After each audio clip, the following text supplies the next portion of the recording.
Hello friends, आज हम आप लोगों के बीच में हिंदी के समास को पढ़ाने के लिए आए हैं। सबसे पहले अब आज हम आप लोगों को बता दें कि जैसे जो विषम परिस्थिति में हमने अपना यूट्यूब चैनल आपके सामने शुरू किया है आपके लिए, आज इस समय ऐसी स्थिति है कि सभी लोगों का जॉब जा चुका है और मैं भी टीचर हूँ, प्राइवेट पढ़ाता था। और इस लॉकडाउन में की वजह से 2 साल से जो परिस्थिति चल रही है आपको पता ही है, और बहुत ही विषम परिस्थिति है हम लोगों के सामने। तो ज़्यादा बताना क्या है, आप खुद समझ जाएंगे मैं क्या कहना चाह रहा हूँ। तो इस अवसर पर इस समय मैं आपका सहयोग चाह रहा हूँ। मेहनत तो मैं करूँगा, बहुत अच्छा करके आपके लिए देने का प्रयास करूँगा। हिंदी का, संस्कृत का, रीजनिंग, मैथ, जो भी आप लोग कमेंट करेंगे मैं सब चीज़ के बारे में, जीएस से पूरा रिलेटिव सब कुछ देंगे। और मैंने इससे पहले इलाहाबाद में 8 साल रह कर तैयारी किया और दुर्भाग्य मेरा साथ नहीं दिया। मैंने कई इंटरव्यू 10 से 12 इंटरव्यू आईबी का दिया, आबकारी का दिया, एसएससी का दिया, बिहार पीसीएस मेंस दिया, और दुर्भाग्य पीछा अभी तक नहीं छोड़ पाया। और अभी भी अभी तैयारी कर रहा हूँ और पेपर दे रहा हूँ। और इस समय मैं इसमें भी अपने भाग को आजमाने के लिए यूट्यूब चैनल में आया हूँ। लोगों के द्वारा कहा गया बहुत अच्छा चांसेस होते हैं, तो इसमें आपका ही सहयोग है। अगर आपका सहयोग मिलेगा तो अवसर मिल जाएगा अच्छा, अदरवाइज़ मेहनत तो मैं करूँगा। अब आपके सामने मैं जो बताने चल रहा हूँ वो हिंदी में। देखिए, हिंदी और संस्कृत दोनों में डिफरेंट होता है। अब टॉपिक हमारा क्या है, समास।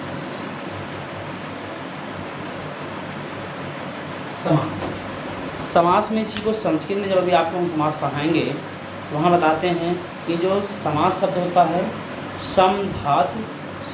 सम उपसर्ग अस धातु और घन प्रत्यय से मिलकर के बनता है। ये समास संस्कृत का है।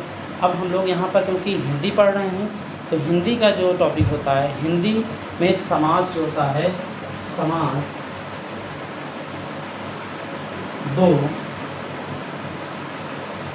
शब्दों से मिलकर बना है, जिसको बोलते हैं सम। सम का अर्थ हुआ संक्षिप्त।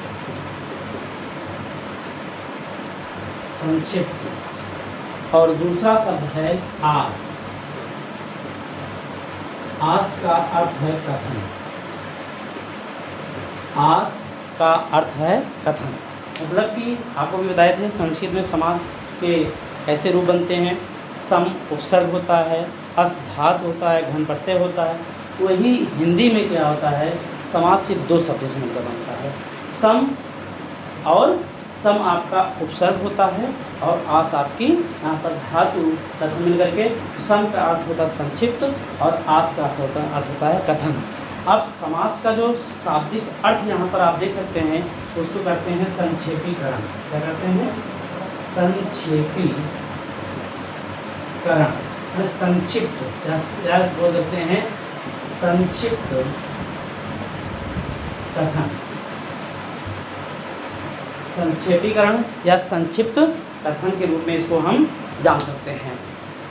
अब समास शब्दों में कोई पूछे कि समास क्या है, तो समास क्या है, संक्षेपीकरण है या संक्षिप्त कथन है कि उसका समान अर्थ होता है। अब समास की परिभाषा कोई पूछता है, 2 या 2 से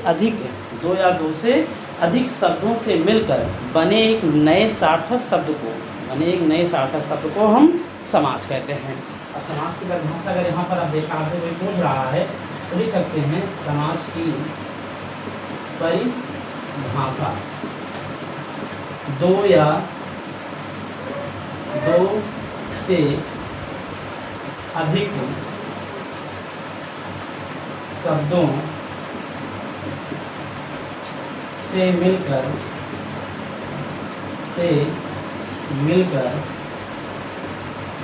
से बने हुए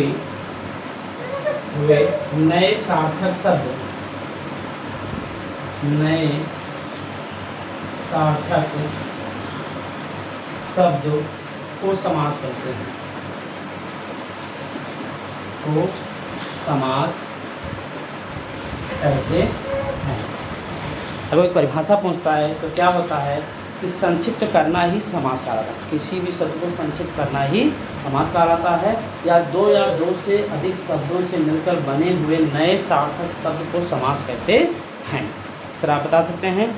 अब कोई अगर आपसे पूछता है कि समास जो सा होता है समस्त पद या सामासिक जो है पद के रूप में भी इसको जाना जाता है, इसको बोलते हैं समस्त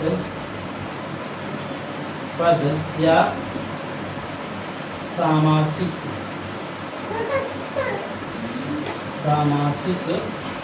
पद। समस्त पद या सामासिक पद माने जब जैसे राजा का पुत्र राजपुत्र कहते हैं, राजपुत्र कहते हैं, माने कि संक्षिप्त कर देना, बड़े दो या दो से अधिक शब्दों को जो संक्षिप्त कर देते हैं उसी को समस्त पद बोलते हैं, सामासिक पद बोलते हैं। तो समास के नियमों से बना शब्द ही जो है समास के दे सकते हैं, समास के नियमों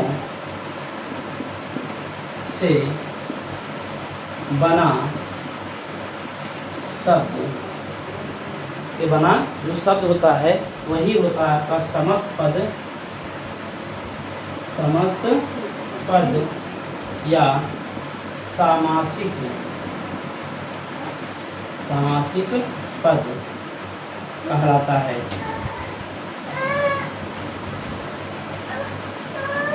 सामासिक पद कहलाता है। मतलब समझ आ गया ना कि दो या यहाँ पे समास के नियम, जो समास का नियम क्या है कि दो शब्दों को मिला करके उसमें समास का नियम होता है, विभक्तियाँ होती हैं। कभी शब्दों में विकार कर दिया जाता है, कभी विभक्तियों का लोप कर दिया जाता है। तो विभक्तियों का लोप करना या शब्द का विकार उत्पन्न करना, ये सब नियम किसके होते हैं? समास के। तो समास के नियम का पालन करने वाले जो शब्द, उससे बनने वाले जो शब्द होते हैं उन्हीं को हम समस्त पद या सामासिक पद के रूप में जानते हैं। और फिर क्या कहते हैं? समास विग्रह। विग्रह क्या होता है? विभक्तियाँ लगा करके समास को विग्रहित करना, अलग अलग करना। समासिक जो समस्त पद हैं उनको अलग अलग करना ही समास विग्रह कहलाता है। अब देखिए समास विग्रह, समास विग्रह, समास विग्रह जो आपका है समस्त पद के सभी पद को, जो समस्त पद का समस्त पद ही सामासिक पद होता है, समस्त पद समास होता है। तो समस्त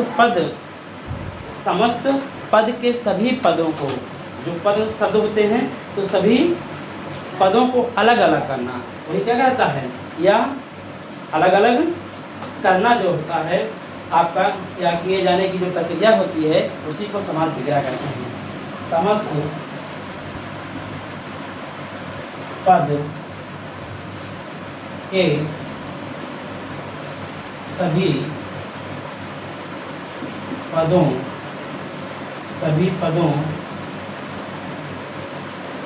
को अलग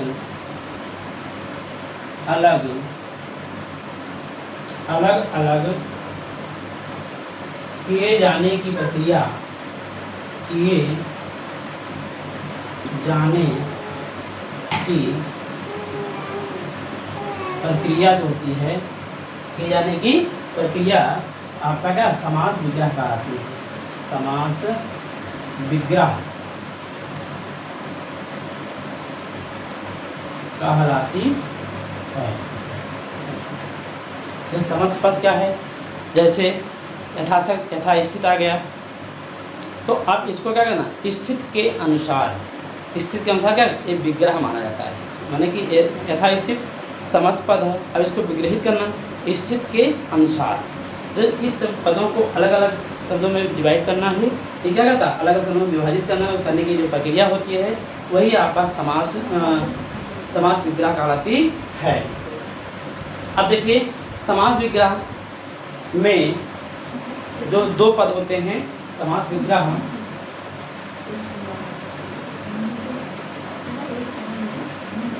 ध्यान रखिएगा कि जो समास रचना में प्रायः 2 पद होते हैं। समास रचना में ध्यान दीजिएगा कि समास जो रचना होती है, समास रचना में प्रायः 2 पद होते हैं। पूछा जाता है कि समास रचना में प्रायः कितने पद होते हैं? 2 पद होते हैं। कौन कौन से? पूर्व पद और जो है दूसरा होगा उत्तर पद। पूर्व पद और उत्तर पद। पूर्व पद होता है और उत्तर पद, ये 2 पद होते हैं। जैसे जो यथा स्थित हुआ, यथा पूर्व पद है, स्थित उत्तर पद है। राज पुत्र है, तो राजा का जो पुत्र होता है, तो राग यहाँ पर राजा आपका जो है क्या होता है? राज्य जो है आपका पूर्व पद होता है, पुत्र आपका जो है उत्तर पद होता है। कोई भी इसी तरह भर आपका जो है क्या होता है? पूर्व पद होता है, पेट आपका उत्तर पद होता है। इस तरह से 2 पदों, पूर्व पद और उत्तर पद से मिलकर बनता है एक समस्त पद। अब इसमें आपको दिखाना है कि जैसे कि जो समास में सबसे इसकी जो मेन चीज़ होती है, इसमें 2 चीज़ होता है। जब समस्त पद बनता है तो उसमें क्या कहता है? या तो विभक्ति का लोप होता है, विभक्ति का लोप होता है, पहला जो ध्यान देना होता है। दूसरा क्या होता है? शब्द में विकार उत्पन्न होता है। दूसरा जो आपका यहाँ पर है, और दूसरा है शब्दों या शब्दों में कुछ विकार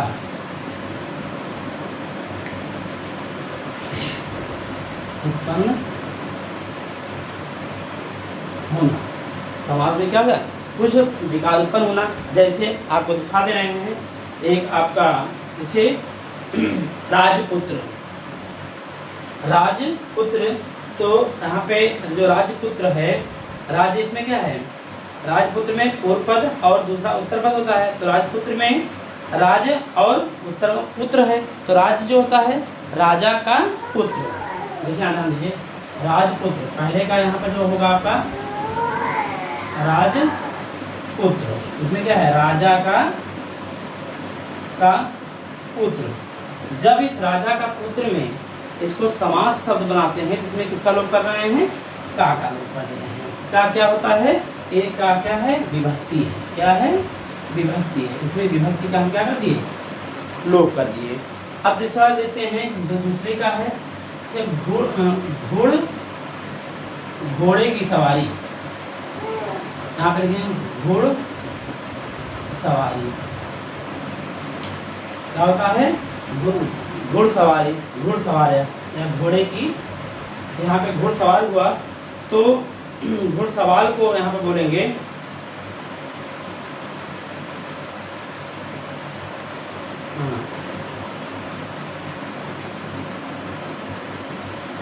घोड़े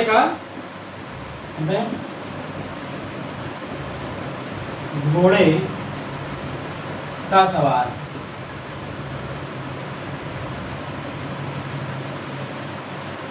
तो घोड़े का सवार यहाँ पर आपका क्या? विभक्ति का लोप हो रहा है। अब एक लिखते हैं कठपुतली, तो यहाँ पर कठपुतली,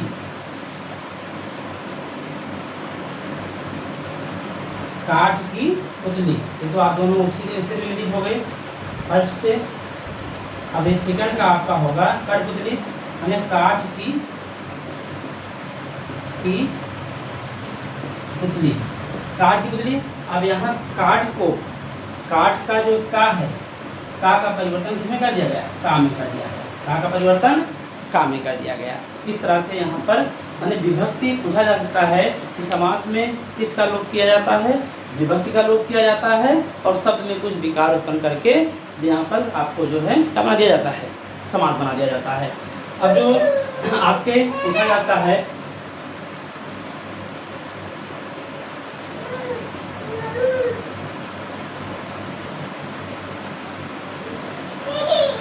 समास के कितने भेद होते हैं?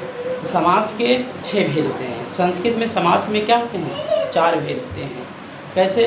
क्योंकि तत्पुरुष समास के दो भेद होते हैं, जिसको हम जो बोलते हैं कि आपका जो है तत्पुरुष समास जो दो भेद करते हैं, उसमें आपका होता है द्विगु समास और द्विगु समास, और जो है आपका दूसरा कर्मधारय समास। कर्मधारय समास और द्विगु समास आपके तत्पुरुष समास के रूप होते हैं। लेकिन हम यहाँ हिंदी पढ़ रहे हैं, हिंदी में समास के कितने होते हैं? 6 भेद होते हैं। तो हिंदी समास के भेद। अब यहाँ पर जो समास के भेद हैं, पहला इसको जानते हैं हम अव्ययी भाव, भाव समास। दूसरा हमको पता है कि तत्पुरुष समास। तीसरा हम जानते हैं कि आपका कर्मधारय समास, कर्मधारय समास। और चौथा इसी में हो जाएगा, कर्मधारय के बाद आता है आपका द्विगु समास। आपका पांचवा आता है द्वंद्व समास, और लास्ट आपका आता है बहुव्रीहि समास। बहुव्रीहि समास, ये आपके 6 भेद होते हैं। इसके कितने भेद होते हैं? 6 भेद होते हैं। समास के 6 भेद होते हैं। तो इस तरह से अब इसमें इनको पढ़ाने से पहले समास के कुछ चीज़ें आपको बता देते हैं, जिससे आप समझ जाएं कि किसमें क्या क्या अंतर होता है। ये समझ में आ गया ना कि समास के 6 भेद होते हैं। अव्ययी भाव समास पूछा जाता है, समास के कितने भेद होते हैं? समास के 6 भेद होते हैं। ठीक है, कौन कौन से? अव्ययी भाव समास, तत्पुरुष समास, कर्मधारय समास, द्विगु समास, द्वंद्व समास और बहुव्रीहि समास। इस प्रकार से 6 प्रकार के भेद होते हैं। अब इस समास को पढ़ने से पहले थोड़ा सा इसकी हम पूर्व जानकारी आपको देंगे कि पदों की प्रधानता के आधार पर वर्गीकरण। पदों की प्रधानता,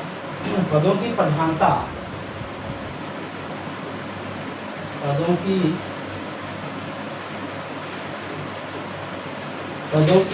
प्रधानता के आधार पर वर्गीकरण। प्रधानता के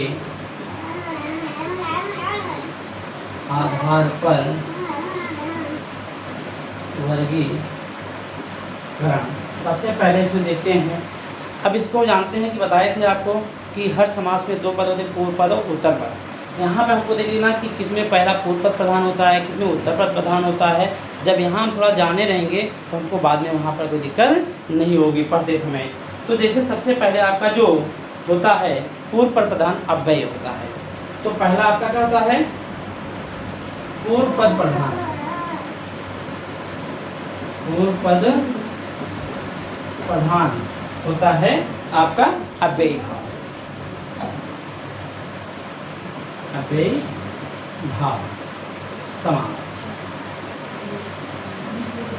दूसरा आपको जानते हैं कि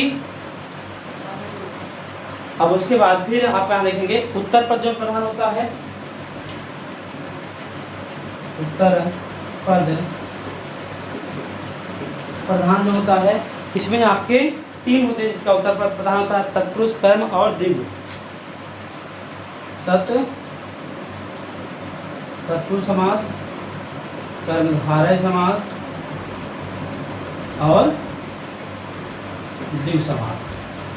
इन तीनों समास का जो है वो उत्तर पद क्या होता है? प्रधान होता है।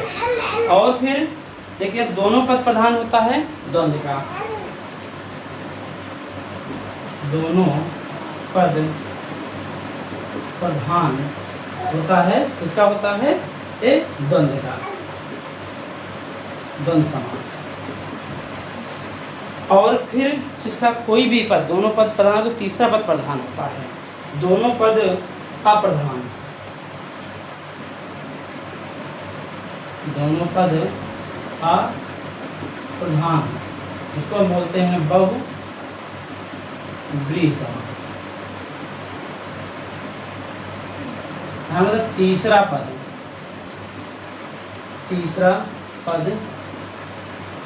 प्रधान होता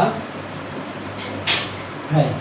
अब यहाँ पे इसको समझ लीजिए कि जो पदों के आधार पर जो प्रधानता की बात की गई है, इसमें क्या जिसका पूर्व पद प्रधान होता है उसको अव्ययी भाव समास कहते हैं, जिसका उत्तर पद प्रधान होता है उसे तत्पुरुष समास, कर्मधारय समास या द्वितीय समास कहते हैं, और जिसके दोनों पद प्रधान होते हैं उसे द्वंद्व समास कहते हैं, और जिसके दोनों पद ही प्रधान नहीं होते हैं, कोई तीसरा पद प्रधान होता है उसे हम बहुब्रीहि समास कहते हैं, या तीसरा पद उसका हम प्रधान मानते हैं। इस आधार पर इसका उल्लेख हम करते हैं। तो अब हम यहाँ पर आपको समझ में आ गया होगा कि पदों की प्रधानता क्या होती है। अब सबसे पहला इसमें आपको हम बताएंगे अव्ययी भाव समास। अव्ययी भाव समास किसे कहते हैं, इसको आपको यहाँ पर बताया जाएगा। पहले यदि डालते हैं हम लोग अव्ययी भाव समास, जिस समास का पूर्व पद प्रधान होता है या अव्यय होता है। अव्यय मतलब होता है विलीन होना, अव्यय मतलब क्या होता है, विलीन होना। तो जिस समास का पूर्व पद अव्यय हो या प्रधान हो, या एक साधारण शब्द समझ सकते हैं कि जिस समास का पूर्व पद उपसर्गवाचक हो। जैसे हमें ना समझ पाए उपसर्ग मतलब हैं उप हुआ, आ हुआ, भर हुआ, ये सब क्या है, उपसर्ग होते हैं। तो जब इस आधार पर जब हम पहचानने लगेंगे कि अव्ययी भाव समास को हम अच्छी तरीके से पहचान जाएं, तो एक तो परिभाषा जानते हैं कि जिसका पूर्व पद क्या होता है, प्रधान होता है उससे, या जिसका पूर्व पद अव्यय होता है उससे हम क्या कहते हैं, अव्ययी भाव समास कहते हैं। लेकिन अव्यय को अगर नहीं समझ पाते हैं तो ये समझ सकते हैं कि जिस समास का पूर्व पद उपसर्गवाचक होता है, माने पूर्व पद उसका उपसर्ग हो, उसमें उप लगा हो, आ लगा हो, भर लगा हो, प्रति लगा हो, प्रा लगा हो, आदि शब्द जब लगे जाते हैं ये उपसर्गवाचक शब्द होते हैं। इस आधार पर हम जान सकते हैं कि हमारा यह कौन सा है, ये आपका अव्ययी भाव समास है। और परिभाषा तो वही है कि जिस समास का पूर्व पद क्या होता है, अव्यय होता है। जिस समास का पूर्व पद प्रधान या अव्यय होता है उसे अव्ययी भाव समास कहते हैं। अरे तो समझ आ गया ना, इस समास का पूर्व पद प्रधान हो और या अव्यय हो, या पूर्व पद क्या हो, अव्यय हो, उसे हम क्या कहते हैं, अव्ययी भाव समास कहते हैं। एक हम अपनी भाषाओं में समझ सकते हैं, नोट करके लिख सकते हैं आप कि जिस समास का पूर्व पद उपसर्गवाचक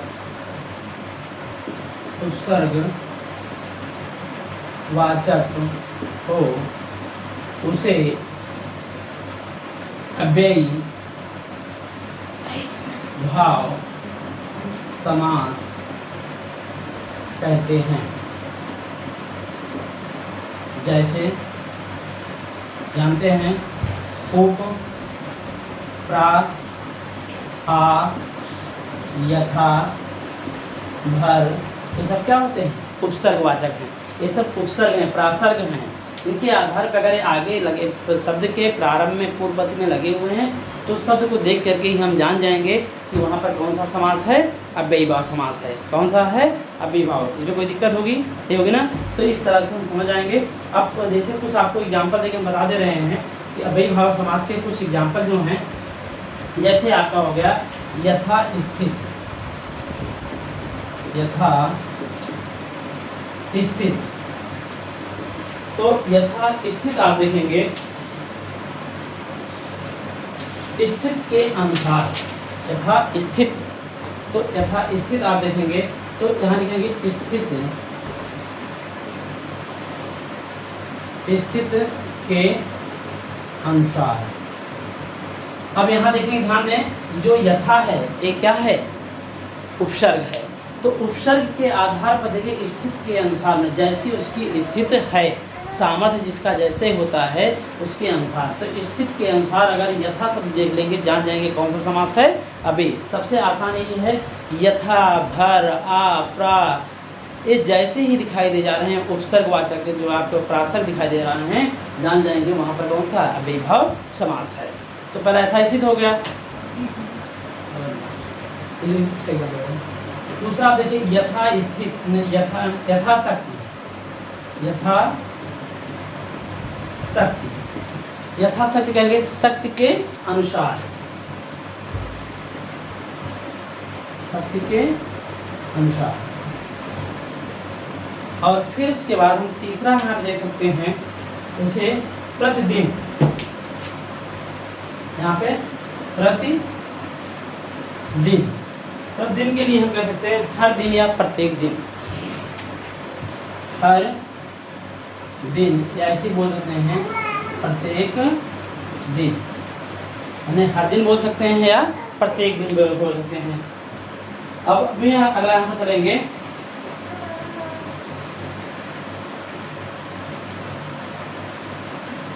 आजन्म, जन्म भर। यहाँ पे क्या होता है, आपका है आ जन्म, कहते हैं जन्म भर, या फिर आपको भर पेट, भर पेट। अब यहाँ भर पेट, पेट भर के, पेट